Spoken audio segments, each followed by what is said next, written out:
आज अम्मी के लिए बिस्किट भी लेता जाऊंगा। अरे, ये बटुआ किसका है? इतने सारे पैसे, लेकिन ये मेरे नहीं हैं। अगर मैं ये रख लूं तो?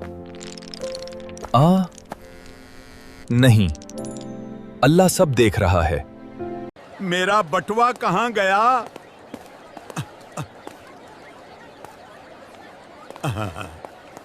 अंकल, ये आपका बटुआ है। बेटा, तुम बहुत ईमानदार हो।